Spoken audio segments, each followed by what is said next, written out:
بہنیں شوگر کی بیماری سے بہت پریشان رہتے ہیں، کتنے ہی دوا کھا لیے، کتنے علاج کیے، ان کی بیماری کم نہیں ہوتی۔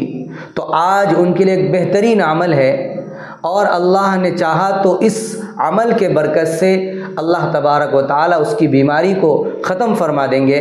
بس ہمیں اللہ پر یقین کرنا ہے، اور اس یقین کے ساتھ اس وظیفے کو اور اس دعا کو پڑھنا ہے۔ ایک بہترین عمل ہے جس کو میں بتاتا ہوں، تو آپ حضرات اس کو یاد بھی کیجئے اور اس پر عمل کرنے کی کوشش بھی کیجئے۔ قرآن کریم کی آیت کریمہ ہے، رب ادخلنی مدخل صدق واخرجنی مخرج صدق واجعلنی من لدنک سلطانا نصیرا۔ پھر ایک مرتبہ سن لیجئے، رب ادخلنی مدخل صدق واخرجنی مخرج صدق واجعلنی من لدنک سلطانا نصیرا۔ اس دعا کو روزانہ 41 مرتبہ پڑھنا ہے، اور پڑھنے کے بعد اپنے جسم پر دم کرنا ہے، اور ایک گلاس پانی لینا ہے، اس پانی پر دم کر کے